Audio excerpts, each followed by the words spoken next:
Okay, it's Berlin briefing time, and today, in the aftermath of Germany's elections and the fallout from Donald Trump cozying up to Vladimir Putin, all of the buzz here in Berlin is whether the next government will finally get serious about strengthening its military.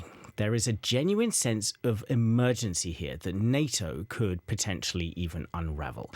So we're going to break down the situation. First of all, what do Germany and the Europeans need to do to fill the gap and deter Vladimir Putin from going further on the rampage? We have the defense expert Ulrike Franke of the European Council on Foreign Relations here, joining us from Paris to walk us through that. What needs to happen in the defense industry, the role of high-tech weapons and nuclear weapons too. And then we're going to talk about whether this is politically doable with all the other problems that are facing Germany right now. And we have Michaela Küfner and Nina Haase here in the studio in Berlin for more on that. And then finally, we're going to talk about how Ukraine plays into all of this, because that, of course, is the country with the most immediately at stake right now. So a lot to talk about. Let's get started. Michaela, I want to start with you. Let's set the scene. We've just had an election here in Germany. Friedrich Merz, conservative leader, is going to be the next chancellor, almost certainly. And the House is on fire. Like, how much of an emergency is this situation? It's pretty big. And the core thing is that this is not what was debated during that election campaign leading up to election day. German voters were expecting swift action on migration, and now they're going to get swift action on the very question of European defense and whether the transatlantic relations will actually continue. We're recording this as Donald Trump just spoke about the European Union having been founded to, I quote, screw the United States. He meant trade, but even when he speaks defense, he's talking business these days. We just saw Friedrich Merz, who's essentially the winner of the elections, something of a chancellor in waiting, travel to Paris, meeting Emmanuel Macron, announcing that they had big projects that they want to tackle. Well, this man is not even in government. There is the rather large detail that needs to be solved on who he will govern with, where will German stability come from. A coalition is needed, and talks with the Social Democrats, who are the obvious, most likely choice, will get even more difficult if Friedrich Merz keeps stacking up the promises. So we're in this kind of transition phase, but there's this mighty house fire kind of going on. And I just want to bring in a soundbite from Friedrich Merz, from the incoming chancellor. This is on the night of the election, so after the results came in, after it was clear that he was going to win. And this is what he said. We're going to hear it in German first, then I'll translate it and we can talk about it. Und für mich wird absolute Priorität haben, so schnell wie möglich Europa so zu stärken, dass wir Schritt für Schritt auch wirklich Unabhängigkeit erreichen von den USA. So he said, for me, the absolute priority will be strengthening Europe so much that step by step we can truly achieve independence from the United States. And that's independence in terms of defense is what he's referring to. Ulrike, let's come to you. You're the defense expert in this circle here. What would that even mean? I mean, independence from the United States in terms of defense. What could that mean? Very good question. So first of all, this soundbite that you just played, I've heard it so many times over the last few days, and especially in Paris, of course, they love it, right? Because the French feel very vindicated in terms of, their whole talk about European autonomy, European sovereignty. So something they've been talking about for years, yeah? Yeah. Exactly, that Europe should become less dependent on the United States. So we know that NATO, as it is organized at the moment, has several capabilities that are basically only provided by the United States. Either, the United States has just so much more than anybody else. So, we have a small number of things on the European side and all the rest is in the US. Or indeed capabilities that basically only the United States has, so-called strategic enablers, from air transport, surveillance capabilities, satellites, drones, that kind of stuff. And these are things that have actually been identified and that Europe would need to acquire, i.e. buy, in order to replace in some way or another the United States in NATO. So that would be one part of the answer. Second part of the answer is that Europe, and Germany in particular, will just need more stuff. for many, many years, and I think this is very much public knowledge now, we've underinvested in our military. We didn't buy enough of anything, really. There was always this idea of like, yeah, you were not going to really need it. So buy a little bit of this, a little bit of that. And we're in a situation where, if we ever got to really fighting, the stuff would run out within weeks or in many cases even days. So there's a question of just mass and getting more things and potentially getting more people. That's another question, so personnel. And then the third element of an answer to this question is the nuclear question, right? Because NATO, one of the main things that NATO and the United States in NATO does is provide Europe and all of its NATO members with the nuclear umbrella. So the idea that if a NATO member gets attacked, everybody kind of comes together, and the nuclear umbrella that the United States is providing helps everybody, and so there could be a nuclear response to a threat. And if the United States is no longer willing to provide that, the big question is, will Europe or should Europe build up its own nuclear capability one way or another? So these are the debates at the moment. Okay, so let's break down some of those particular things. But just first, quickly, I want to come to Nina, Michaela. Maybe you first of all, Nina. So, I mean, what we're talking about here, this potential kind of pivot away from by the Americans towards Asia, perhaps a degrading of the importance of Europe, all the way up to maybe the complete collapse of NATO. I mean, how kind of seismic is that for Germany? I mean, how important is this kind of anchoring in NATO and this idea that the United States is the sort of the great protector? How big is that in Germany? I don't think there's a word. Seriously, I'm trying to think of a word. Massive is not enough. This is such a big shift that people behind the scenes here in Berlin, but also at the Munich Security Conference, we all went there, right? Rike, you were there as well. They talk about the question, are we going to part with the United States amicably, or are we going to become enemies? This is not something that is completely unrealistic now, that the way Donald Trump and his administration are moving forward, it could go both ways. And of course, Germany especially, but the European Union, just like, and Europe as a whole, just like Rike just explained, has relied on the US for so much since the end of the Second World War, that this requires completely new thinking. I mean, just to prepare for a scenario where we're faced with enemies, if you will, because they would be enemies on two sides. In the East, Russia launching hybrid attacks against Europe, in having invaded a European sovereign country, and then in the West as well, potentially.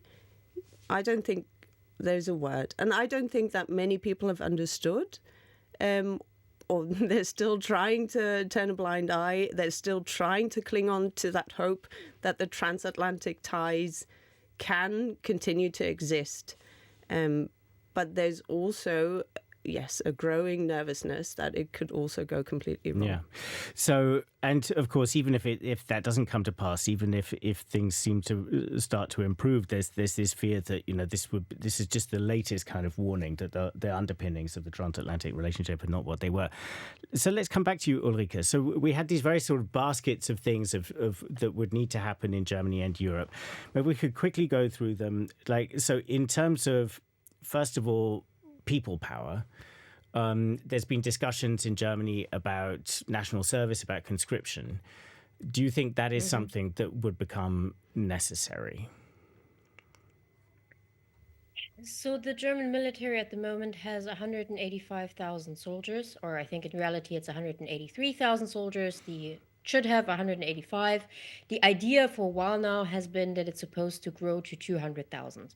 These are serious numbers. That means the German military is the largest military in Europe. However, I would like to remind people that Putin the other day published another decree saying, oh, we're going to mobilize a few more people. And so we're going to mobilize 185,000 extra soldiers in Russia in order to fight.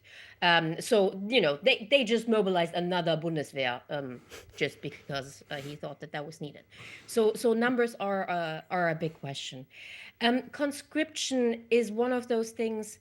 I'm always a bit careful with this because it's very often used as this kind of silver bullet, like, oh yeah, okay, we bring back conscription and then somehow we have the people. There was a reason why in Germany we paused. We didn't abolish, but we paused conscription because it felt like, okay, it was too expensive for what we got out of it. It didn't quite work. I think now we're getting in a situation where the parties are saying, you know what, we may need more people with a basic knowledge of military capabilities and and importantly, we need to be able to get our recruiting numbers up, because right now it's really difficult to get the numbers even to grow to 200,000.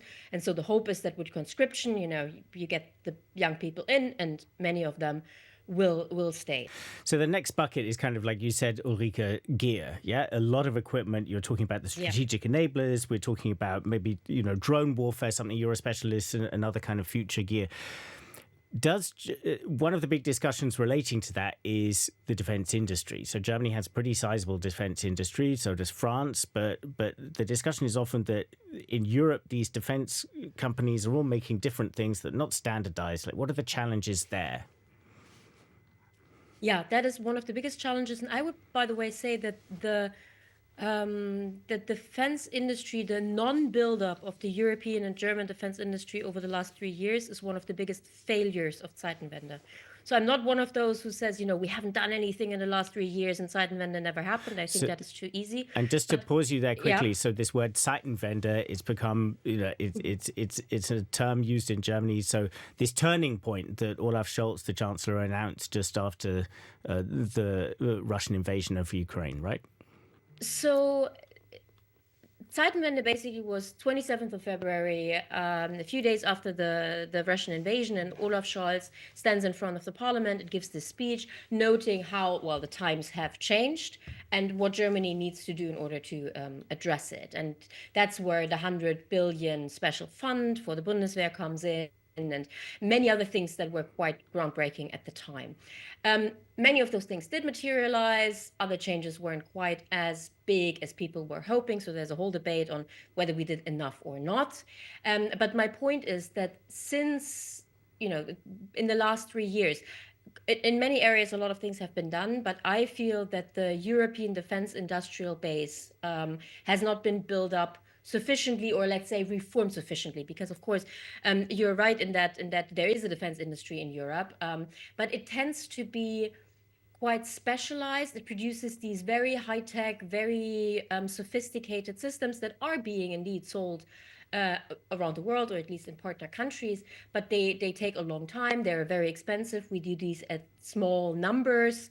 And so we have not, as far as I'm able to tell, reformed the European defense industrial base in a way that it can produce a lot of equipment, so high numbers, and that it is flexible enough to modify their production quickly, because that's one of the things we've really seen in Ukraine. We were just talking about drones, so let's take the example of drones.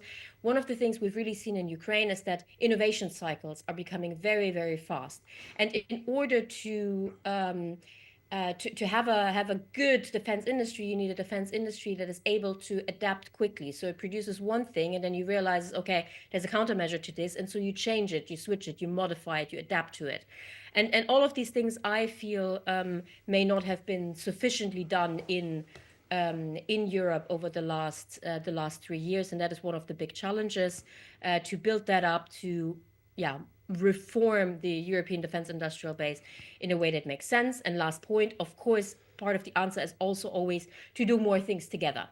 Because right now we do have a French industry, we do have a German industry, we do have a Swedish industry, etc. Of course, there are common projects, but let's be honest, they're always really difficult politically, but also on the industrial side. Yeah. Maybe just one example about that, right? Germany and France are working together on a modern tank, but that's not going to be released next year or anything is going to be coming out at some point in the 2030s. So, but they're celebrating every little step on the way massively with big press conferences. You know, once they've reached political agreements, I'm totally on Ulrike's side that is one of the biggest priorities for Europe.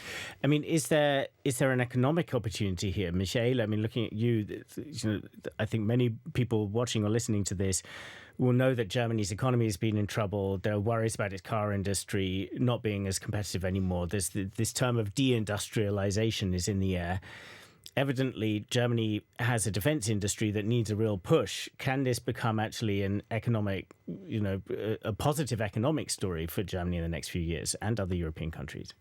Yes, and that's actually what's part of the opportunity and part of the problem. We had the head of Rheinmetall speak to us at the Munich Security Conference, and he did stress. And that is the Germany's biggest arms company. Right? Yes, and he said they would be able to build up more capacity.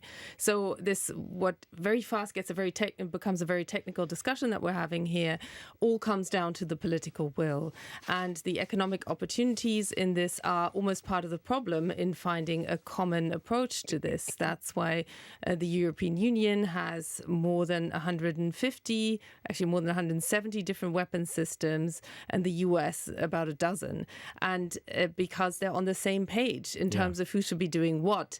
And the political will is what the European Union finds hardest to find, even in the face of what is an existential threat from the United States. And I can't stress enough how all of us grew up with the impression that America is family, that we are part of the same Western family.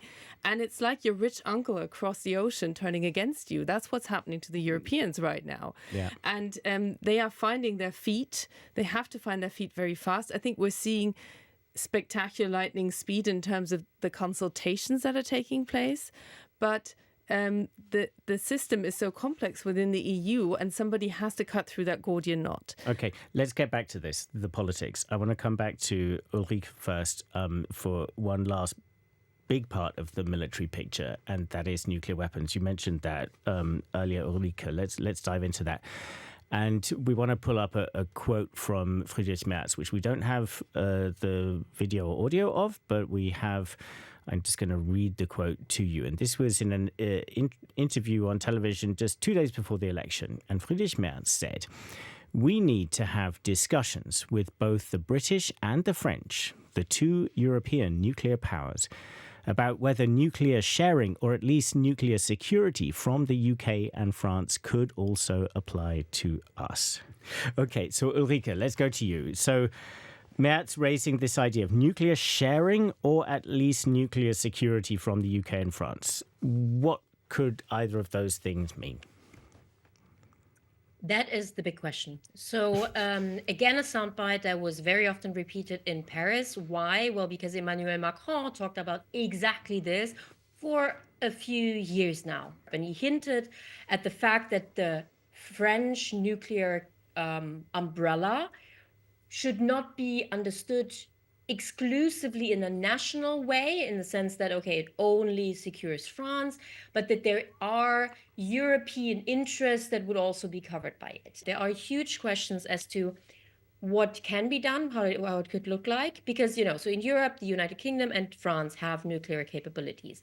And how you would share those is a big question. And also, there's also a question as to the current capabilities of the UK and France are relatively small. So we're talking a few hundred nuclear warheads, which may sound a lot, but kind of isn't if you want to guarantee nuclear deterrence. So is what we have in Europe at the moment, is that enough to build up some kind of European umbrella? Big question mark, probably not. Who will pay for it? Huge question. And then most importantly, how would it work? Are we trying to replicate the kind of the current NATO nuclear sharing with the US, which is not perfect militarily speaking? And are we going to invent something completely new? And could you just What's quickly... the timeline? These are discussions. Yeah. Could you quickly explain how that works? So the United States does have nuclear weapons which are so-called shared with countries in Europe, including Germany. How does that work? What is that model? Exactly. So at the moment, NATO is a nuclear alliance, and that it is clear that nuclear weapons are part of the possible defense of NATO countries, and the United States has ensured that this threat is credible by stationing nuclear weapons in Europe in several countries. So Italy, Germany, several countries in Europe. And the idea is that in the extreme case, and let's be very clear, militarily speaking, it seems extremely unlikely, but in the extreme case, you would have, say, German aircraft carrying US nuclear weapons into a military confrontation, a war, and drop them there. And again, militarily speaking, rather unlikely scenario, but the stationing of these weapons and the fact that Germany and these other countries have airplanes that are capable of using these weapons is an important element of NATO deterrence. And can we do the same thing in Europe? Once again, I'm just warning against silver bullets, in the same way that conscription is not the one answer. Saying we now have a European nuclear umbrella, however you want to define it, will only be part of the answer, and it's not securing you against any kind of attack. It's just kind of securing you against the worst case, which is great. Let's talk about it. But it's just one element of the answer. And, sorry, but the Europeans haven't even agreed on who will push the red button if a scenario like that occurs. Yeah. Well, because the French and the Brits have no interest in handing over any kind of control over the nuclear weapons. So I mean, and I guess Germany also also not being in the EU, but willing to join. But yeah, I mean, replacing a setup such as NATO nuclear sharing, which has been there for decades and has this credibility. It's all basically about credibility, isn't it, Ulrike? So I suppose you have the kind of twin problems of this would be a very small nuclear force. So I think I've got, 500 in total between France and the UK, if the UK were interested at all, up against thousands in Russia, plus uncertainty over, who, if there really is the political will to press a button and who would press it.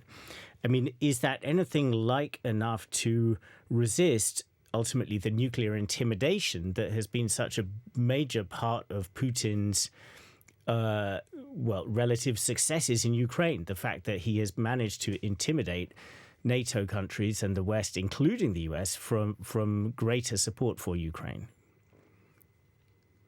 I mean, I think we can create something that makes sense and that is a deterrence and that does provide a level of security. Because, as you say, it's about trust. It's about capabilities. This is a difficult question because even NATO nuclear sharing has been questions many times, right? It was always this question of, will the US exchange Boston for Berlin? And many people saying, well, no, they wouldn't. And so it's not as if NATO's nuclear deterrence was absolute. There have always been questions about it, and again, militarily speaking, these bombs in Germany and elsewhere were rather unlikely to be used. So we shouldn't pretend that we're coming out of a 100% everything is perfect scenario and now somehow need to find a smaller compromise. So given the capabilities in Europe, given the urgency, I think one can build something that does make sense. But A, it's going to require quite a lot of money. And B, on this one, political will and public support will be even harder to find. I mean, especially in Germany, we don't like nuclear power. And now we're talking nuclear weapons. So let's get on to the politics of all of this. Yeah, we're bumping up at the edge of that already. So, Michaela, we've heard about the Zeitenwende. Yeah, so this kind of first big push on increasing defence commitments that came from Olaf Scholz. There was a €100 billion price tag on that. There are price tags being circulated in Berlin now for what needs to be spent to pay for all of the things we've just been talking about. Kind of walk us through quickly. What are we talking about here? How much money? Yeah, against the backdrop that everybody now has certainty that the United States would not stick up militarily, most likely, for European countries at this moment in time. There's huge questions over NATO. Talk now is of having a real Zeitenwende too. And that there is consensus, actually, also within the outgoing bits of the coalition that are still standing, Olaf Scholz, that there needs to be substantially more defense spending. The question is who's going to tell the public? And the other question is, how can you technically ensure this? Because the majorities just changed in these elections. Yes, the Conservative CDU won, but they will not have a 2/3 majority with other willing parties to make changes to the constitution. That means they will not be able to reform the debt brake. So taking on lots of new debt is out of the picture. What they can do is use the old parliament to get a 2/3 majority for a constitutional change. We've seen that being ruled out by Friedrich Merz, such a sweeping reform. At the same time, that is what the Social Democrats would be interested. So this could be an outcome of coalition talks. That's such a huge, and that would be historic, actually, to really touch the constitution substantially with an old parliament and old majorities when you already have a new parliament elected, which needs to come together within 30 days. So essentially using, this is, I mean, for US listeners or watchers, using the lame duck, it's basically the lame duck session in Parliament to get something done because the numbers don't stack up in the new parliament. And the argument for using the lame duck parliament at the moment is actually a pretty reasonable one, that time is of the essence. You need to get stuff done. But this, like really substantially changing the debt brake, is really one base too far for the man who is very likely to be chancellor. But time was of the essence 5 weeks ago, right? And time was of the essence 2 weeks ago. And we've already mentioned that, but I don't think that we should just have this conversation without stressing it again. Everybody was well aware that it was this really, really bitter pill to sell to the public. So they avoided it during the election campaign, and that meant that they lost incredible amounts of time. And so this is important because they would have to make a legal case, right, to use this lame duck. They would have to be able to convince everybody who's going to file lawsuits against them that no, something did change massively, so we had to act this way. And if it's not if it's not something that goes in the courts, it's also something where your political credibility is being questioned by everybody. And we all saw that the fringes, both the far right but also the far left, they had very, very big results. So that is not as easy to just, even if these two agreed. And I feel incredibly German talking about how difficult everything is. But essentially the three options is major change to the debt brake. The second, which requires a 2/3 majority, they would have to use the old parliament. The other option is to have a new Sondervermögen. That's kind of a special budget line for defense, which was the 100 billion, which were a direct response of the Zeitenwende. That would be available for several years to come. They could tap into that continuously. That's a huge advantage. I believe that is a very likely scenario. And the easiest option would be to decide that there's an emergency situation, which can be argued, but would also be legally be challenged, and then say that's why we need extra spending in the next budget, but that would only take them until the end of the year. So it would be maximum public damage in the sense because this will hit a German public who did not expect this to happen. Yeah. And it would be limited to 1 year, and they would have to touch that issue once again while they're in government. And plus strategically, if Germany said again, okay, let's do that special budget solution, then everybody around the world would know how much money Germany has at its disposal in terms of defense. That is, if you're trying to think more strategically, that is probably not the best move to only rely on a special budget. Okay, so the special budget, I mean, you're saying, Michaela, if I'm hearing you guys right, that this is the most likely outcome, though. It's kind of the politically most attainable. Well, the most attainable one is to just say we need extra spending this year. Yeah, that's the most attainable one. But the Social Democrats have an interest for Friedrich Merz to have to pay a political price as well. And they would aim for a longer shot because they want to include things like social spending. They would like to have a kind of the broadest package possible. And that's where we are right now.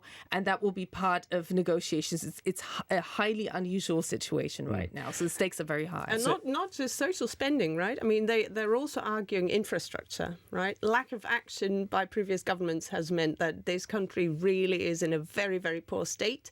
And that affects normal people who try to go to work every day. And, constantly somebody's on strike, a bridge doesn't work, and you have to take long detours.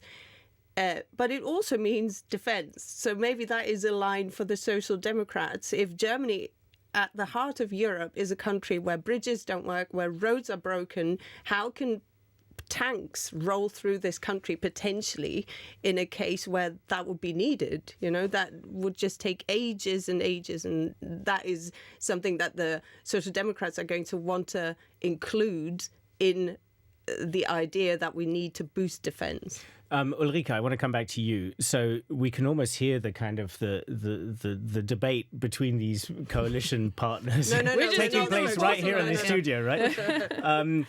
I mean, from where you're sitting as a defense expert who just wants the most effective outcome, do you care how the money is found? Does that matter particularly, or does it matter for the credibility and the seriousness of how any real kind of defense build-up is pursued? So as a German who has been watching German defense and security for many years, but always from the outside, I haven't been based in Germany for 20 years, I gotta say this whole situation right now is unbelievably frustrating. Why? Because Germany, contrary to most of its European partners, actually isn't in such a bad situation financially speaking. Like, to put it very bluntly, Paris and London are kind of broke. And they also need to rise their defense spending. And if they need to rise their defense spending, most likely scenarios is you need to cut somewhere or you need to raise taxes. And that comes with all kinds of kind of political problems. Germany is in a situation that we actually have way more leeway. Yes, we can also cut other spending, we can also raise taxes, but we do have this possibility to raise debt. Financially speaking, not politically, as we just heard. And so this is very frustrating.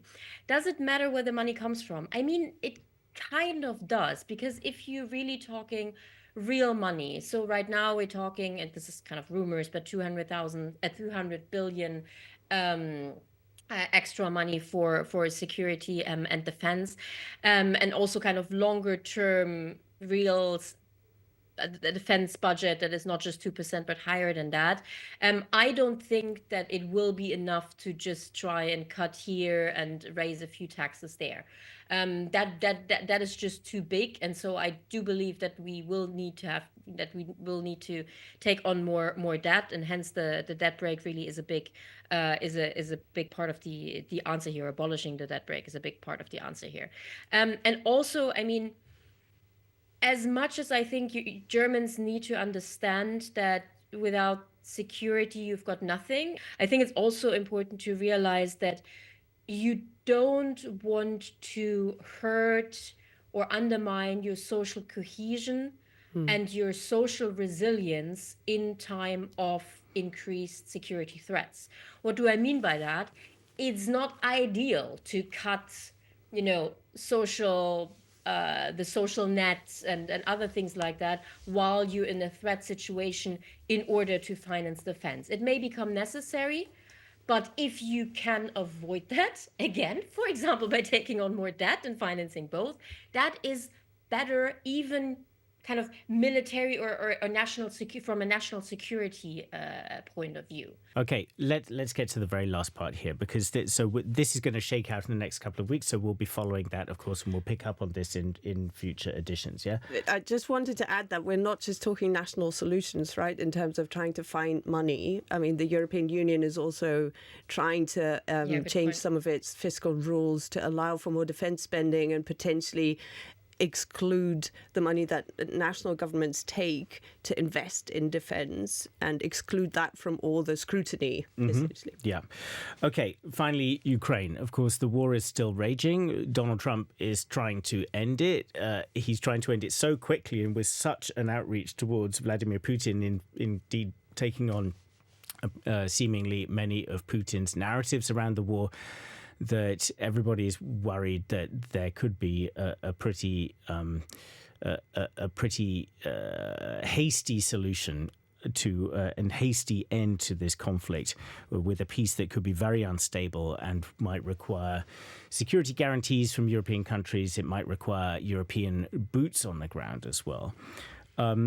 Michaela, what is the debate here? This is one of these debates that has been sort of smothered in the election campaign as well, whether Germany would be potentially willing to contribute troops to some kind of deterrent force in Ukraine after a potential ceasefire. UK and France have both said that they would be potentially willing to go ahead with this. What is the German position? I mean, if I had to make it really short, in the end it will. And this is why I'm sure it will. Even before the elections took place, the second row of the conservative CDU, which just won the elections, said, yes, of course, Germany would not be able to keep out of the requirement of sending troops. It only happens that the Green foreign minister formulated it differently and said that German troops would be required. And then she got a lot of bad press. And so it's going to happen. It's going to happen. The expectation will be there. And whoever the next government is, most likely Friedrich Merz and the Social Democrats of the still current Chancellor Olaf Scholz, with a leading figure being the current defense minister, who was often, Boris Pistorius, who was often at odds with Olaf Scholz over that very issue of support for Ukraine. So he is even though they're from the same party. Even though they're from the same party. So he's a lot more robust, and he will play an increasing role within the Social Democrats. So he will ensure, and he also complained that there was too little defense spending, too little support. And if you take a deep dive into the Social Democrats, it becomes quite clear that Olaf Scholz did not support Ukraine as much as he could have still done financially in the final weeks leading up to the elections, because he made the case giving money to Ukraine might mean a cut in social spending in Germany. And that's exactly what Ulrike just mentioned. So Germany will rise to that challenge. But it comes back to the question of how fast will these coalition talks get concluded. But what we're seeing by Friedrich Merz going to Paris, coalition talks already having started behind the scenes, that Germany is running at maximum speed in getting its political act together. And Ulrike, so I mean, there are various discussions about what kind of a force we could be talking about, and whether there would also be an international force with troops from countries from the global south, or countries that are closer to Russia, for instance, that are involved. But I mean, one of the plans that's kicking around is that there could be a European contingent of 30,000 odd troops, and that would mean Germany contributing perhaps a single brigade or something like that. So a brigade's often in the region of 5,000 troops. Yeah, is that something that Germany could reasonably easily provide, or would that start to expose weaknesses elsewhere? I guess what I'm partly getting at is this something that could feel complementary to German security and other European countries that are contributing? Or is this start to become a debate about whether it's in tension with the need for European countries to boost their own defenses? It's not something that Germany would easily be able to provide. I will put it that way. Right now, Germany is very involved in building up Europe's and NATO's defenses at the NATO eastern flank. This is a whole project that has been ongoing, since Russia's invasion in 2022. So NATO has been strengthening its eastern flank, sending more troops there. And Germany is in particular putting troops into Lithuania. And already that effort has shown has exposed weaknesses, as you mentioned. This brigade in Lithuania, there's been a question of how to fund it, where do the people come from, where does the equipment come from? So if you add to that some kind of theoretical troops in Ukraine, and I would like to emphasize that at this point, this is all very theoretical because, I mean, there's not even a ceasefire yet. We have no idea what the conditions are. So as much as I encourage everybody to think about this isn't the moment to announce anything yet because we just don't know the situation. But adding a similar number of troops, again, that would be a challenge for the Bundeswehr.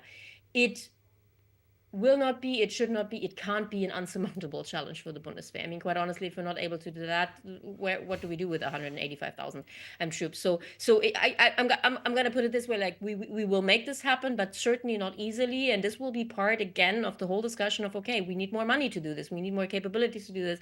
This is all just harder than it looks. But just to kind of make this case, I think that the discussion that we're currently having really is Europe able to do at the same time to secure its eastern flank, its own, as in, a NATO, EU eastern flank, plans for which have been developed and are put in motion, and at the same time ensure some kind of peace deal in Ukraine. And that is going to be hard. And there are people that say we can't do it. I think in the end there's always means and ways, but this is really the big challenge. Where is Europe's security being defended most, or where does European security need most defense on its own eastern flank or in Ukraine? Big question. Maybe let's wrap this up. A final question I'd like to come to you, Nina. So, I mean, we've heard about the political will, we've heard about the need for social cohesion. We've heard about, the risks in the transatlantic relationship. Let's come back to the German public. There's a kind of a feeling that the public has been in a kind of a depressed mood, that Germany's been depressed for quite a long time now. There hasn't been a kind of a good news. It's been... I like how you're looking at me while you're saying that. There hasn't been good news on the economic front, on the security front, on all sorts of fronts. Is the German public kind of up for this? A great big kind of what we're talking about ultimately is a major new kind of national mission. Several thoughts on this. Of course, Germany thought history had come to an end when the Berlin Wall fell. And, even my husband as a young student danced on the wall and everything was becoming more open. He travelled around Eastern Europe and, borders were falling. And now we're seeing a reversal of that threats are coming back and that societies are becoming, more tense again, that there's more of a shift towards nationalism as well. The political fringes are seeing big election results, like here in Germany in the last election. And this is something that takes some getting used to by the public, I think, that it's we're no longer becoming more liberal, more progressive, more open, and no need for defense because there are no threats anymore. Indeed, it's a reckoning. If you want to continue with this lifestyle, then you have to be able to defend it.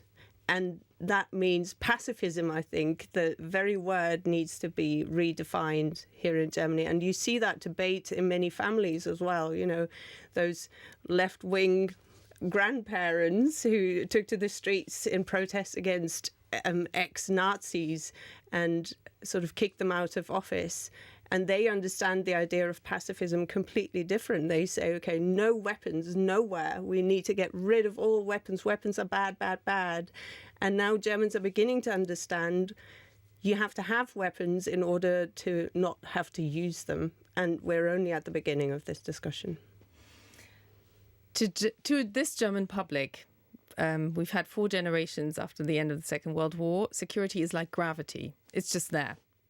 And now politicians who avoided touching this issue throughout the election campaign will have to sit a German public down. This will be Friedrich Merz's task once he's actually in office, and explain to them that huge spending will be needed. Talk now is 200 billion. The last budget was 480. These are significant amounts of money, and that their very prosperity is being challenged from the outside. It's a very, very hard sell in very difficult times, and it will have to happen very fast.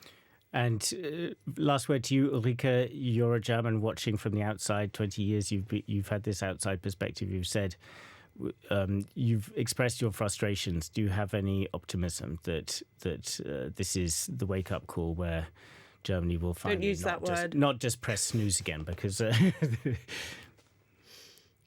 it's definitely the wake-up call and the shock. That's not exactly good news, so I struggle to really find good news. And I mean, yes, we could say that the German society is becoming it's understanding more what is going on. Is that good news? Well, it's at least an appropriate reaction. I think the biggest challenge in all of this really is that we are at a time where, to quote the leopard, everything needs to change for everything to remain the same. Mm-hmm. So we will need to do a lot with big efforts, many of which will be rather painful, and that just to secure the status quo. Like, that would be a great outcome, the status quo. That is politically not something that is easy to sell, because, who really likes the status quo? There's always something to complain about in the status quo, right? And so I think that is the biggest challenge politically here, that, we will need to make very big efforts, and it almost feels like the best that we can hope for is to secure what we have now. Politically not the greatest thing to put on election posters. And I just want to add, this is happening in a climate here in Germany where 1 in 5 people in these elections voted for the far-right AfD, who are essentially framing the political parties who will make up the next coalition as a political class that they challenge and that they question. So there's a recognition here that unless this government delivers on the economy, on migration and on security, that the next elections in 2029 could see even more of a surge for the AfD, which scored up to like 39% in some eastern parts of Germany, which are a lot more Russia friendly. So there's the Gordian knot for you. Okay, so we end with the Gordian knot. Good stuff. Well, thank you so much, Nina, Michaela, and to Ulrike. I mean, just a real taste of the massive challenges to come here. We'll be following them here on Berlin Briefing. So, of course, stay with us. And thank you very much for watching on YouTube, for listening on any podcast provider. Do leave us any comments in the YouTube notes, and we'll put in some notes relating to the issues we've been talking about today. And do sign up for our DW Berlin Briefing newsletter on dw.com. So that's a great way to get a weekly update of news from Berlin. That's it from us. Thanks very much. See you next time.